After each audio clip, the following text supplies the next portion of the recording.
I want to welcome you. My name is Dr. Joan Reed. I'm Dean for Culture and Community Engagement at Harvard Medical School. And I want to thank you for joining us for today's program, Opening Doors, a conversation featuring Dr. Joseph B. Martin. Before we begin, I want to call to your attention the Harvard Medical School Rules of the Road, and it's in support of a mutually supportive community.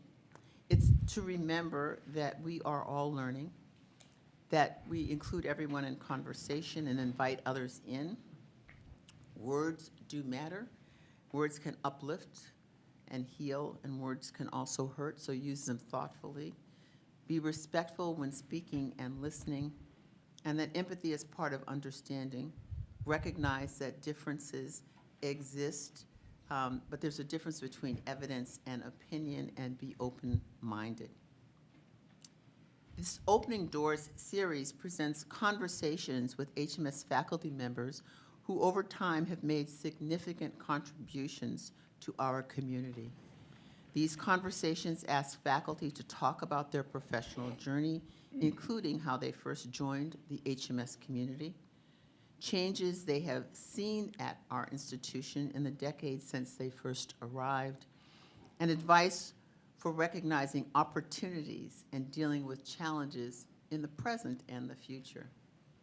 This series is organized by multiple offices who have come together in sponsorship.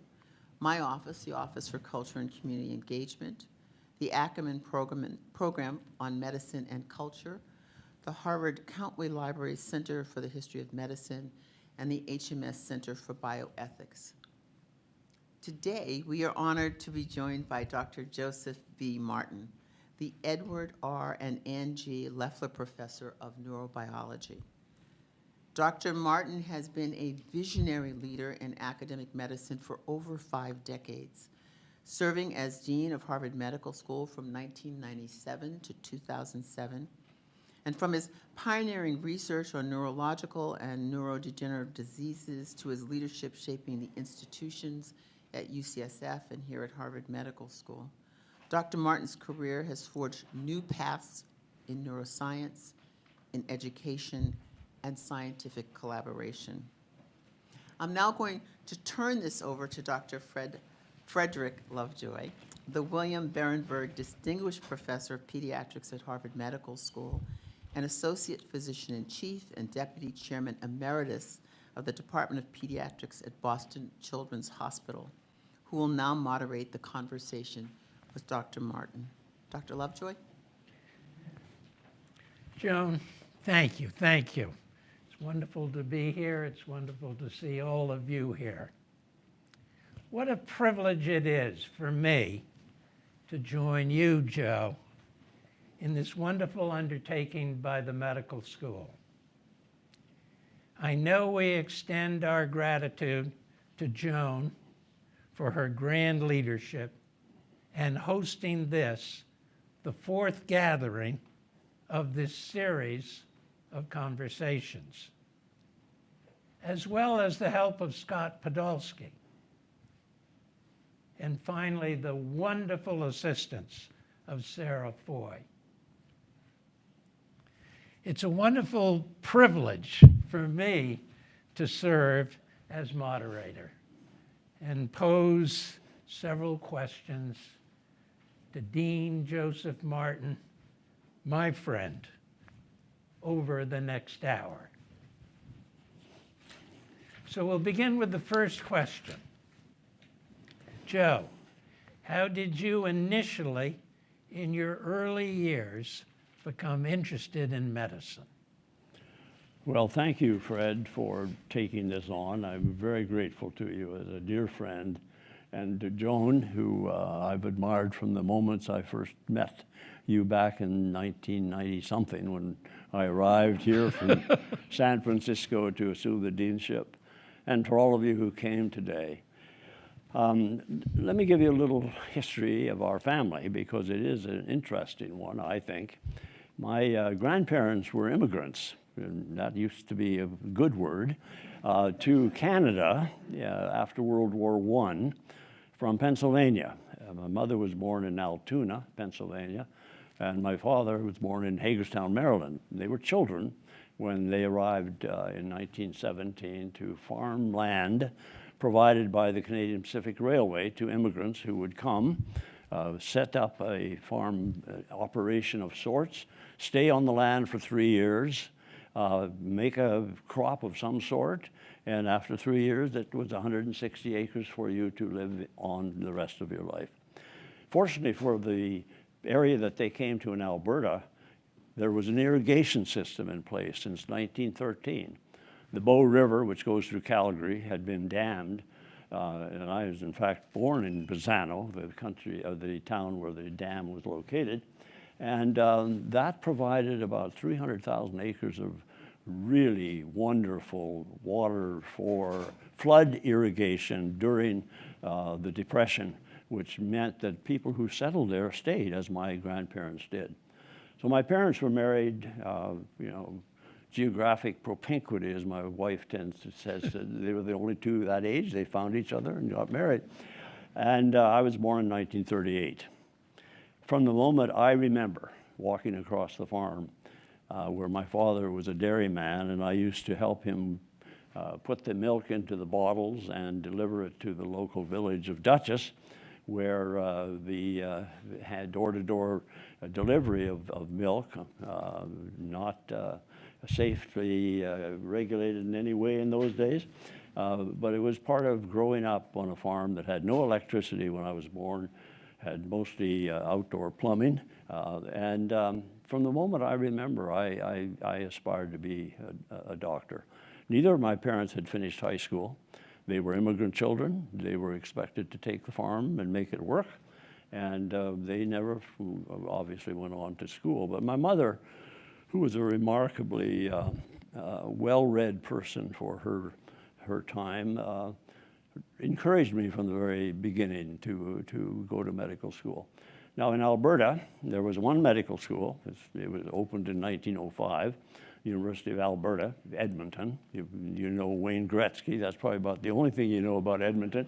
But it was a very good medical school in the traditional teaching role. We had professors from Europe, from England, and I still remember as a faithful sitting on the front row of the auditorium, memorizing the detailed notes that came each day in our classes.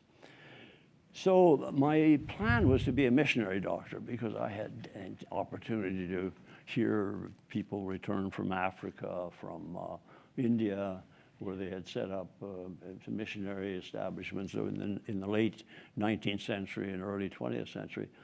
And so that was my goal. And I went off to medical school, pre-med, then medical school. And then at the end of the first year of medical school, I decided it was time to indulge in a bit of the humanities as opposed to just the science that I was exposed to in the regular pre-med curriculum. So I agreed with the dean. I'd done well in first year, and he said, what would you like to do? And I said, I'd like to go to the States. I want to go to a college down there and learn a little bit about ethics and history and psychology and things that we didn't have a chance to do here.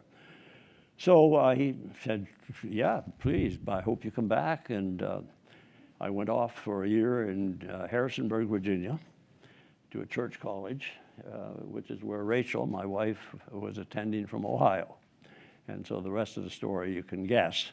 It turned out very well for her and for me. Finishing up just a bit more on the question of what to do next, because I did well in medical school, and I did. I led the class, and very quickly became acquainted with some of the leading professors who had trained elsewhere and were coming. And they encouraged me, and by the time I graduated, I was sure I wanted to be a neurologist, and the question was where. So after 2 years of internal medicine in Edmonton, and having applied to a dozen or so places in Canada, McGill, Queen Square in England, and a whole group in the US, including the Mass General Hospital, I was accepted at Case Western. I couldn't get a response from Mass General. they weren't particularly keen on a Canadian from Edmonton, I guess. Although the dean eventually got me an application for him, and then I was turned down, which was fine. Decided to come back later. So Cleveland was where I ended up, Fred, and it was a wonderful choice, close to where Rachel had grown up, and with a Professor Joe Foley, who was of great note in his time as a professor of neurology. He was the first Dorchester Heights, Boston, to go to Harvard Medical School, and he had eventually ended up in Cleveland. Yeah. Wonderful. That's terrific, Joe. Thank you. Well, I think we would love to hear about Joe was destined to be a family doctor. And I think we'd love to hear how his career gravitated not only to neurology, but also to research and academic medicine. So the program, 3 years in Cleveland for neurology and a year of neuropathology, which I did and which was extraordinarily important in the long run. And during that time, I had the privilege of seeing a group of patients who had idiopathic postural hypotension. They fainted, and their blood pressure was not regulated normally. And that was the first set of studies that I undertook, trying to understand whether there were any renal abnormalities in these patients who clearly had hypothalamic brainstem blood pressure regulatory difficulties. And we published that in the Archives of Neurology. But it led me to the field of neuroendocrinology, which was emerging as an extraordinarily important homeostatic field. How the brain regulates the pituitary gland, both the anterior pituitary and the posterior pituitary, and how that regulation is synchronized with the autonomic nervous system, wired as it is throughout the whole body. And so I began looking around in that field of neuroendocrinology, and short story made short, found Seymour Reichland, who was really the leading person in America, having trained in England with Jeffrey Harris, who had described the pituitary portal system. And Seymour Reichland, who, bless his heart, is still living, 102 years old this year, still as bright as ever, took me under his wing, and I went to Rochester, New York, where he was head of the endocrine division. And he said, you know, you're going to be with me for a few years here. I think you should take some courses, and I'll see if I can get you enrolled in the graduate school. So I started taking physiology, and we were doing CATs and stuff like, you know, real laboratory work, chemistry, neurochemistry, and so on. And the head of anatomy at Rochester was Carl Carnegie. And Carl was a neuroendocrinologist. And so he embraced my plans, and I enrolled. And 3 years later, after writing up a thesis, I was given a PhD from the University of Rochester. So that was the emergence of what I hoped would be a chance to really make contributions in that field. Wonderful. Wonderful, Joe. Yeah. And then it went forward from there to McGill. And maybe you'd like to tell us how you got to McGill, and also really very productive training in neuroscience research. Thank you, Fred. So the expectation was that I would go back to Edmonton. That was the plan. That was the dean's plan. That was the Medical Research Council of Canada had supported my research for a PhD. So I had 3 years of fellowship that obliged me to return to Canada. And they had my name on a door in Edmonton in a new laboratory. And then a friend of mine who I'd met in Cleveland, who was from Winnipeg, had just taken a job at McGill. And we were good friends. And he said, you know, I know you're obliged to go back to Edmonton, but why don't you come and have a look at what we're doing at McGill? And so I took a trip there and was impressed by the extraordinary depth of the faculty there, and people who I found were collaborators in my area that I could work with. And then I reflected on Edmonton, which was an 1,100-bed hospital. And George Monckton, who had been the chief of neurology and who had inspired me to go into the field, was the only full-time neurologist. And I thought, two neurologists for 1,100 people, it's going to be pretty hard to do any lab work. And so I chose to go to McGill, and that was just extraordinary to be able to work there with people in so many varieties, areas that collaborated with me in various forms. Yeah. Wonderful. Then there was another move, and Joe has often said that being at the MGH and neurology and the Huntington Center Without Walls at the MGH was the best job he ever had.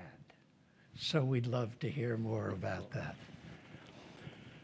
So 1977 came around. I had been invited and was the neurologist in chief at the Montreal Neurologic Institute by that time, and met Wilder Penfield, of course, and was very happy with all the arrangements there. When I got a call from Seymour Keddy, who was a psychiatrist here in Boston at Mass General and McLean, saying that they were looking for a successor to Raymond Adams, who had been chair of neurology at Mass General for almost 25 years.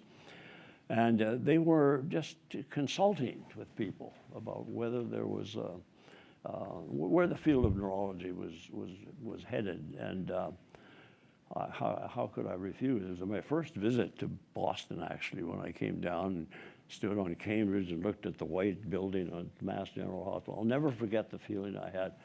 Well, that's not such a great place. It's almost ugly. But I was very happy at McGill, and it was a delightful visit. And I met with the committee. Nick Zervis, who was chief of neurosurgery, was on the committee, and we immediately linked because he was his field of neurosurgery was transsphenoidal hypophysectomy, taking the pituitary out through the nose.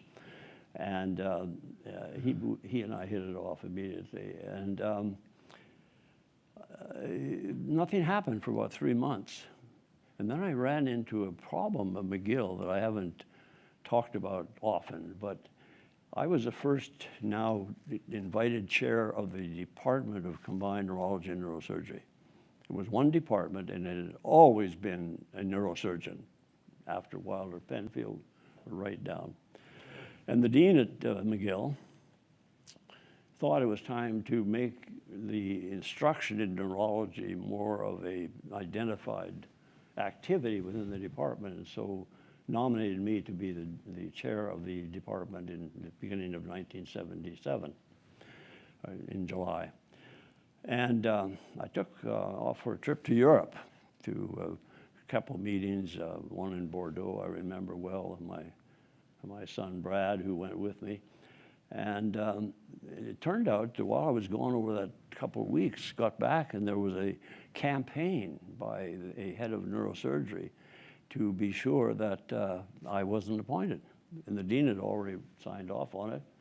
And so I was sitting there wondering what was going to happen.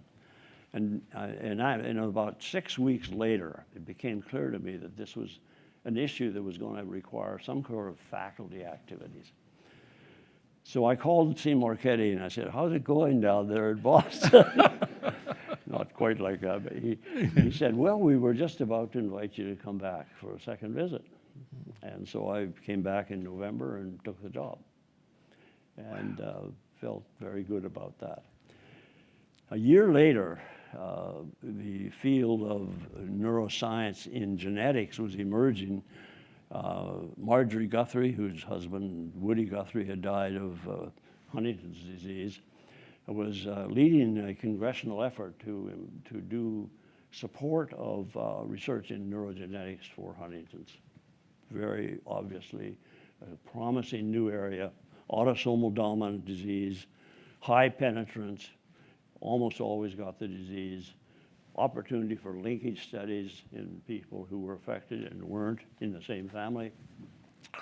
And so there was a request from the National Institutes of Health, the Neurologic Institute, for the establishment of a center without walls that would look across from genetics into medicine and into neuropathology and try and bridge the opportunity that emerged. And that was a really wonderful thing to think about. And the problem was that in the case of the patients, they were all at Boston University. And literally, Dan Sachs was a very wonderful clinical neurologist there, and he had collected families with Huntington's disease, including many veterans who were at the Jamaica Plain Hospital. And so I went to see him and asked him about collaboration, and he was eager to do that. And then the question was genetics. And here the group at MIT, just about to publish their papers, 1980, those of you who know that field of linkage analysis and RFLPs and SNPs and all that, they were really publishing the statistical treatment of how you could begin studies that would engage people who were affected and not affected. And DNA markers were now emerging from the work in basic recombinant genetics. And so I talked to Alex Rich, who was at MIT and a wonderful scientist, and he put me to meet with David Hausman, who was at MIT, and we met and chatted, and he said, it's just the right time. I'm familiar with Huntington's, I'll write that part of the grant. And then finally, there was a new brain bank at McLean Hospital, headed by a new scientist who was brought in from England. And the brain bank was focused on Alzheimer's, and we would be happy to collect brains in Huntington's disease. And so we had all the pieces that made a grant of that sort without walls, collaboration across Boston. And we and Johns Hopkins were the two funded entities out of 25 or so grants that went in. So that was, that really began the whole field of neurogenetics and the opportunities that were emerging in Alzheimer's and ALS and brain tumors. And I was recruiting people like David Corey, who's right there, to join, Xander Brakefield, his spouse. And of course, David Hausman needed somebody to do the work of the grant that he applied for. Came and see me, and he said, I don't have time to do that. So Jim Gazzella, who was working and finishing his PhD with David Hausman at MIT, was very eager to collaborate. And so found a little piece of my lab and brought him over, and he started collecting DNA with Nancy Wexler, who was working in Venezuela on the Huntington's cases in Venezuela. So long story short, I'd say over the next 10, 15 years, the reason that for me is the best time of my life was just the way in which the people who were coming through training in neurology, Bob Brown, Chris Walsh, all these people who were eager to be part of the future of the neurogenetic initiative. And so by the 1990, we were leading the whole country in the genetic studies of a whole variety of diseases and finding genes for many of them. So that was the best time of my life. It's a wonderful story that we appreciate hearing so much. So, Joe then proceeded to the West Coast, and he accomplished much. And so we'd like to ask him, how did it evolve for you to decide to go to the West? And gratefully underlined, return to Harvard. So, 1988 came around. I'd been at MGH for 10 years. I still had a grant. I still was working with a very wonderful group of fellows in my own laboratory. But I wasn't doing any of the grunt work. I mean, I thought it was time to figure out how it really gets done. So I took the year off with support from the department to go to NIH for sabbatical with Mike Brownstein, who was a good friend by that time. He and I had written several books, edited books on brain peptides, which are now emerging in so many different ways as important neuromodulators, neurotransmitters, in keeping with the regular known transmitters like GABA and acetylcholine and so on. And I was really looking forward to a year in the, quote, lab, unquote. About 6 weeks into that, I realized that I was so far away from the bench. And these young kids were working, you know, turning out all the stuff that had to do with the kind of things that are restriction enzymes and how you do all. And middle of August, I had a call from UC San Francisco saying they were looking for a dean. And I scoffed at that and said, you know, I'm going back to Mass General. End of the story was in October, I agreed to go to San Francisco and have a look at what they were doing. And it became clear to me that this was a transition of considerable importance in terms of what my talents were emerging as. I enjoyed working with people. I enjoyed watching careers. And the department was a wonderful place to be, but once you look at UCSF and see the kind of people that were working there, Nobel Prizes being given to Mike Bishop and Harold Varmus, and just in a wonderful collaborative environment. And so I decided to go there. And I reluctantly told Bob Buchanan and others that I was going to give that a try. And it was, I just remember one part of what was so special about UCSF. First of all, we owned our own hospital.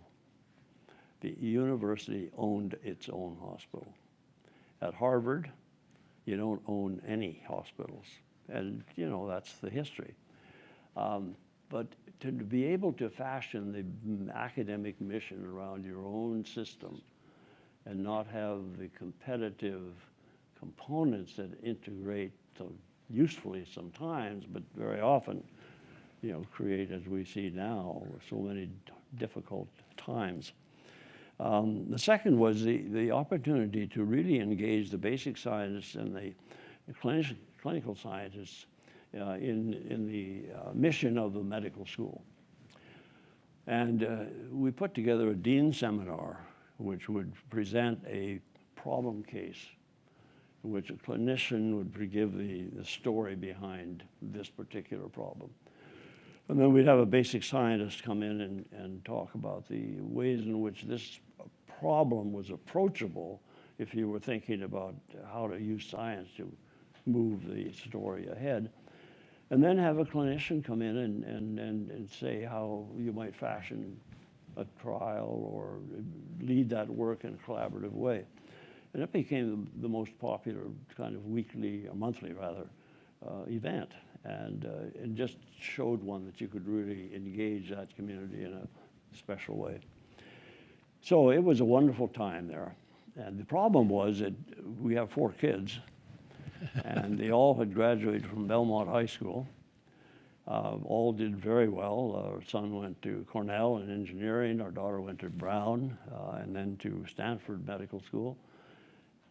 Third child, the son, went to McGill and Penn Medical School, and then the fourth went to University of Rochester. And the problem was despite inviting them out to be with us in San Francisco, they all stayed on the East Coast. And by the middle 1990s, grandchildren were arriving, and it's a long way from San Francisco to Boston. So Rachel, my dear Rachel, and I decided that, you know, if something came up, we might consider it. So after 8 years in San Francisco, I got a call one day from Neil Rudenstein, president of Harvard, saying that I'm coming to San Francisco and consulting with people about the deanship at Harvard, and we were here, and we'd like to have a chat with you. So he came to San Francisco, and we had a wonderful dinner together, and that led to me looking further. Wonderful story. And we all remember when Joe Martin arrived. I remember reading it in the paper because I was out at academic meetings in San Francisco, that the chancellor was leaving to become dean at Harvard. I remember it distinctly. So Joe accomplished so much as dean at Harvard Medical School. Joe, perhaps you could elaborate on several of your endeavors and accomplishments over your 10 years as dean. And also, as part of that, perhaps you might also reflect on the 4 portraits of women and leaders in this Waterhouse room and the implications of that for the future. But we'd love to hear about the deanship. So we arrived, Rachel and I, back in Boston in July of 1997. I had spent 6 months knowing I was coming back between January and July, meeting with as many leaders of the medical school as I could possibly get to see. And, you know, these were wonderful people: Barbara McNeil, Phil Leader, Mark Kirshner, Peter Howley, just a wonderful set of wise people. And I took a lot of notes and a lot of impressions about this. And the single thing I decided to try, and it worked for a while, was to open the doors of Building A and make that entrance from the quad the working entrance. And you'll remember that, some of you who were here, that thought that maybe we could incorporate the open doors of that sort of event to expand to the open doors of the medical school, and its hospitals, and the open doors of the community, and why we were here, and so on. It became impractical to keep 2 doors open because everybody wanted to use the Shattuck Street entrance, and so it didn't. But there were a number of other things that I thought would express that sense of belonging together and collaboration, which I really did experience in San Francisco. And one was the idea to look back on which chairs of the departments at the medical school, clinical and basic, had been chaired by women. And the one person in the corner there, psychiatrist at the Beth Israel Deaconess Medical Center, she'd been a trainee of Sigmund Freud, who came from Vienna, and was chair of psychiatry at the Beth Israel Hospital. And then there were the 4 women who were shown here: Mary Ellen Avery, Betty Hay, and 2 other chairs from the Children's Hospital. And we arranged for the portraits to be done by the same portrait person, and then had a really wonderful moment here together to welcome them in person and to acknowledge the fact, and that's almost 30 years ago now, that those portraits, and I dare anyone to take them down. So that was for the moment a very important thing to do. I would say there are 3 other things that I remember looking back on that time. The first was that we assembled an Academy of Medical Educators, which George Thibault headed for many years. And the Academy, the notion of this was to embrace the importance of education, to provide a setting, an environment where people could work together in thinking about the importance of education. And we embarked, as every dean does, on a transition in the curriculum to make it more up to the standards of the time. And we changed the curriculum quite quite a bit over that next 10-year period. The second thing was the need for research space. And it was very clear when I arrived that we had 10,000 square feet of space. Peter Halley was here, remember that?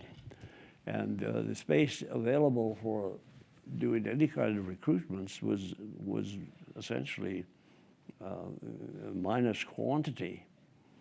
And the question of building a new building to accommodate new ideas was supported strongly by Neil Rudenstein and the leaders at Harvard. And it was, from the beginning, the understanding that this would be a collaboration with the hospitals.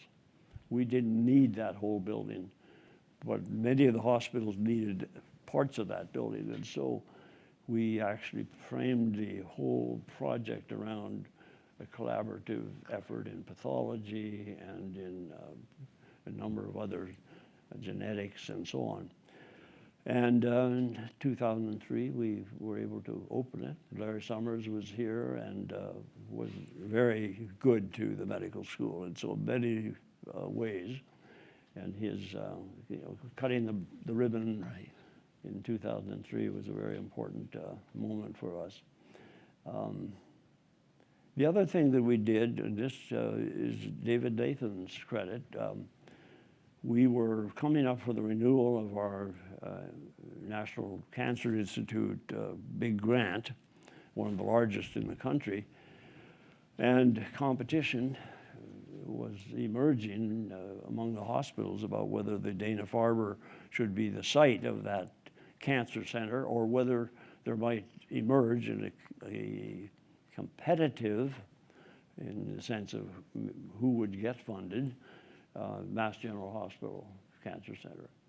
And Rick Klausner, David Nathan and I often comment on this, made it very clear as head of the NCI that he was only going to look at one application from Harvard and its hospitals, and that competing applications would simply not be looked at. And so with David Livingston, who was a key person in the planning for this, we put together a grant and everybody came together. They framed what became by far the largest National Cancer Institute cancer center in the country. And it led to funding and to still extant a collaboration across basic science, clinical trials, and so on. And that, I think, was a very gratifying moment. And it's still there. And, we're all watching, hoping. And I know the leadership is working toward how to maintain a collaborative effort, even though there is now competitive motions about what the geography of the hospital settings will be. But that was a very important time for collaboration. One thing I learned throughout my time in these wonderful opportunities was to know when to quit. Mm-hmm. And I think 10 years is a good time to quit. And so at the end of 10 years, I quit. But I've been very grateful for this environment since that time. I was promised an opportunity to join Dennis Selko and Howard Weiner in the Ann Romney Center at the Brigham and Women's Hospital. And so for the next 15 years, I've had an office over at the Brigham to allow me to collaborate in so many ways with that group. And so it's been good. Well, as you can see, Joe did not rest. He continued on. And one of his other really important engagements was the Warren Alpert Foundation that has been the great beneficiary of his leaderships. So, Joe, maybe you could tell us a bit about that foundation and also the family van. So the Warren Alpert Foundation is well known to all of us because it has been the home for the Warren Alpert Science Prize since 1985. Dan Tostens was the dean at the time, and he and Warren Alpert hit it off in a wonderful way, which led to the first major donation from the foundation for the Warren Alpert building, which became the home for the genetics department, and subsequently for other parts of our school. At the time of my retirement from the dean's job in 2007, the Warren Alpert Foundation invited me to join their board, which I was delighted to do and have been on since then. And that permitted us to really collaborate in so many ways for the good of both Brown, having named the medical school at Brown University in 2011, and then to continue with the prize here and to develop a host of other programs that are supportive of science development, particularly scholarships for people in the neurosciences. We fund 5, 6, 7 a year with a 2-year sort of equivalent of an R01 for applicants who are taken from all of the medical schools around the country, to provide them with a substantial grant for 2 years to help them be moved from an advanced postdoc into a faculty job somewhere. So I've been very active in that, and we have just selected the prize winner in the last week or so here, and I'm not permitted to tell you who it is, but it's going to be a great award again this year. I've also been involved with the board of the Sherrill House in Jamaica Plain, where I've served in that nursing home, which I think is a remarkable example of doing that work in a community that really needs it. Otherwise, Rachel and I have moved to a retirement community in Fox Hill and enjoy living quieter there. Great. Wonderful, Joe. Well, as you can imagine, in preparation for today, I spent some time in here. And it's a wonderful book, and I hope you all have it and have had a chance to read it. In it, From Alfalfa to Ivy, is a chapter on 12 attributes for leadership. And they're quite remarkable. And I hope, Joe, you might be willing to pick out several that you might want to reflect on. I cheated a little bit. Yeah. I'm not sure I remember what that. Anyway, somewhat in jest. Never tell a lie. Then you don't need to remember what you said. And I apply that to academic issues, because don't promise the chair who comes to see you with space that you don't have, because it'll only come back to haunt you. So don't promise things you can't A, verify, and B, check out before you make that commitment. Honor past agreements. I think there's a marked tendency on the part of leadership to want to take away something and replace it, or change the status of what it represented. And better to accept as being important and part of what the job is, and to do what you can to make it even better. And I like this one. Never attribute to malice what can be explained by incompetence.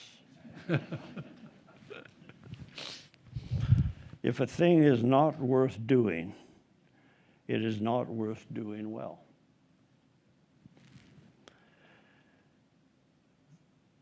Know when to quit.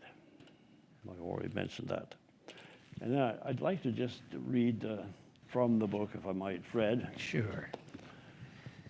I was invited at commencement in 2007 to give the commencement address here for the medical students. And so this is what I read to them. Thousands of pages have been filled from antiquity to the present era about successful leadership and the set of attributes an ideal leader should possess. One of the oldest of these attributes, one that I especially like, comes from Plato's Statesman, where an analogy is drawn between leaders and weavers. A good leader weaves people of divergent and sometimes conflicting interests, including those who do not necessarily care for each other or for the leader, around a common mission. For the successful leader to weave well in our world, he or she must have the ability and commitment to lead by listening, hence the final aphorism of this humble guide. Everyone has a story to tell, and most of us enjoy telling our story. But much of the leadership is about listening to the stories of others that others want to tell you. That's the only way you'll be able to assimilate the conversation and make an informed judgment. An informed judgment requires reflection before any action is taken. Listen, reflect, and respond. So that's a bit corny, but I think it's a good lesson. Wonderful lessons learned, useful for us all to read. Finally, Joe, you have a wonderful, wonderful extended family. As we close, perhaps you might reflect on them and on Rachel, yours and Rachel's wonderful journey together. Well, I specifically told Rachel she couldn't come today. If she chooses to, at some point, if this is recorded and she wants to listen to it, that's up to her. And I told my children the same thing. I didn't want to embarrass them by reflecting honestly about what a great time it's been. Rachel and I were married 65 years in July. We have 10 grandchildren, 2 of whom are really outstanding hockey players. One's a junior on the varsity team in Westwood, and they just missed in the semifinals, winning the championship in the Boston Terriers League. And a 13-year-old who won the championship in Eastern Massachusetts for his team. They live in Westwood, go to the schools in Westwood, and we, have the opportunity to be close by, and that's been wonderful. Rachel is doing well, thank you, and we've joined a group there called the New Yorker Club, which every second week is an opportunity for choosing a topic from the current issue of the New Yorker and discussing it in a group of 15 or so people. And Rachel led that discussion this past Monday on surrogate mothering. Those of you who have read the New Yorker recently will recognize that topic. So we're very grateful for the opportunity to still be healthy and still be able to. I'm following in Seymour Reichram's footsteps. Wonderful, wonderful. Well, we have about 10 minutes before 3, or a little bit less than that.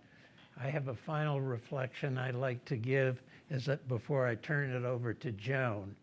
But I would love to give you all an opportunity. If you would like to ask Joe a question or ask him to elaborate on something you'd like to hear. So, Joe, you came back from San Francisco in 1997, Yes. right? And Partners had been formed in 1994 Yes. behind the then dean's back. Yes.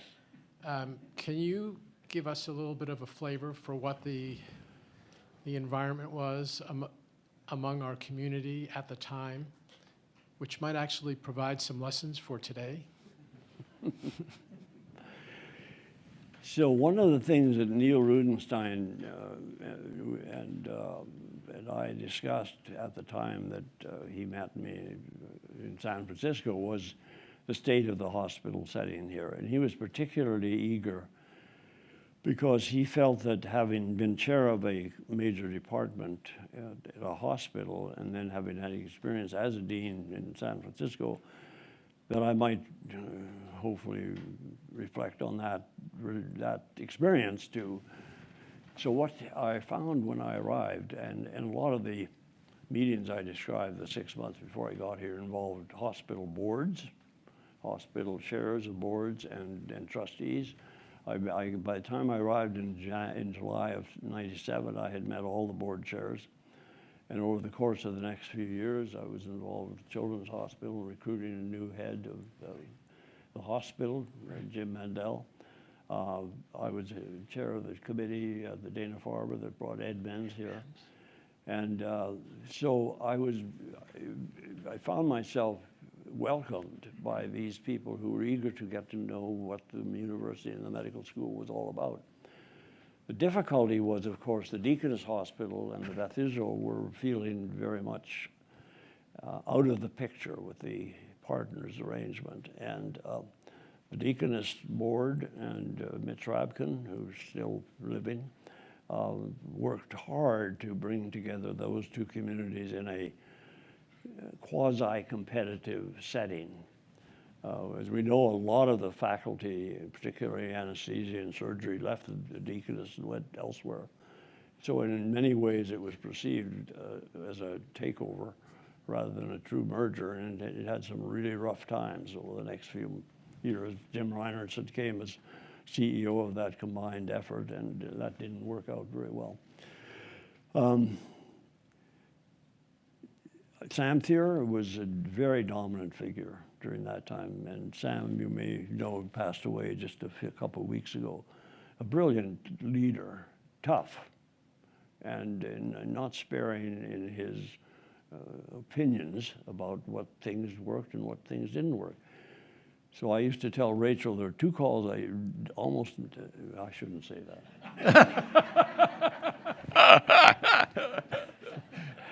But every time Sam called, I would know that there was an issue that we had to work on.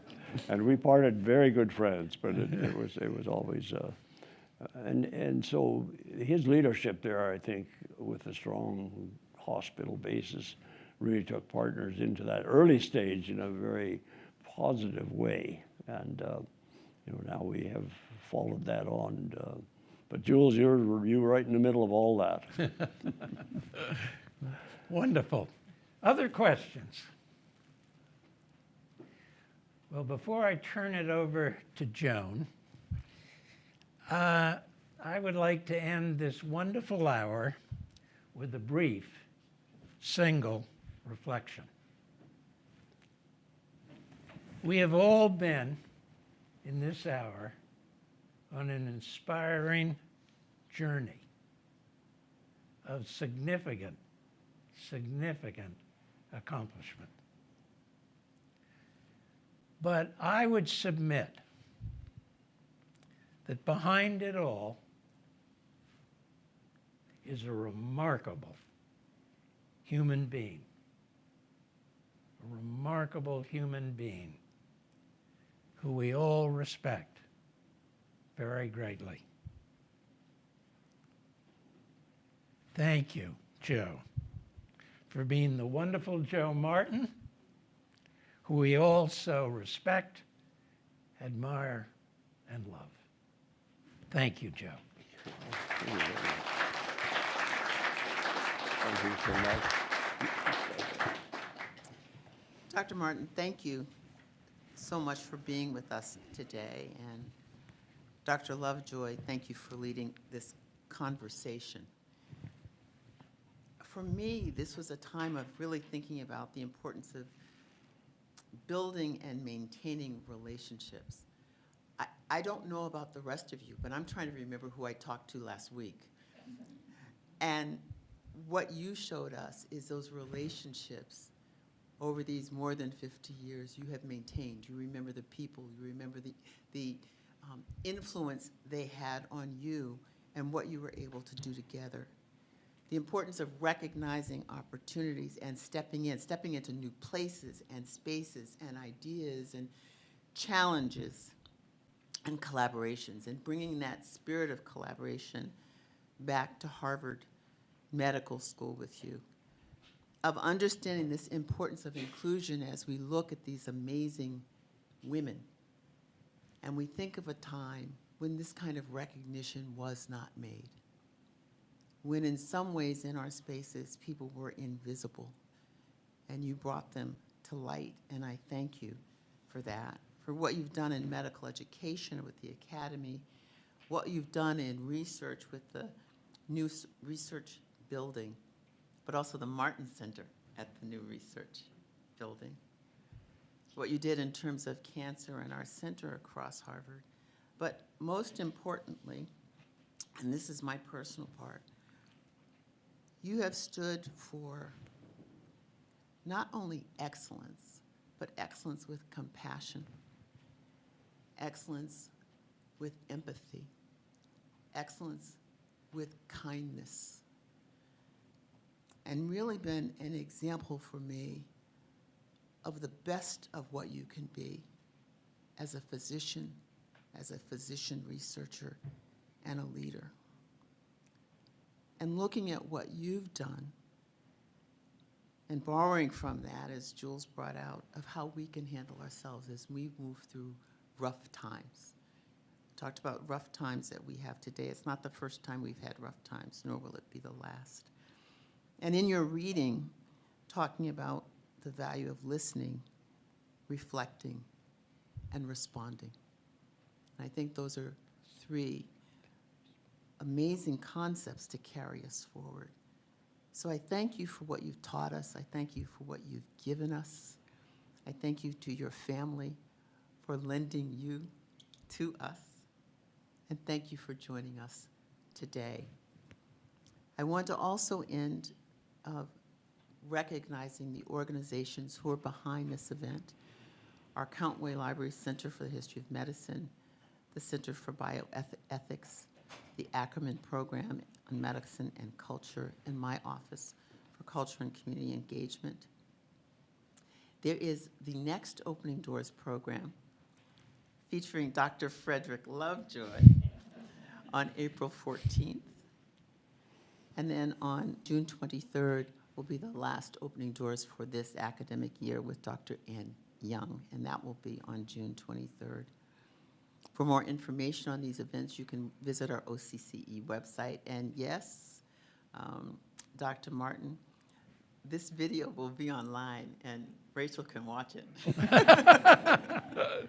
So it will be very public. Rachel and your children and your great-grandchildren. Thank you all for being with us today. Dr. Martin, thank you. Thank you so much. Thank you.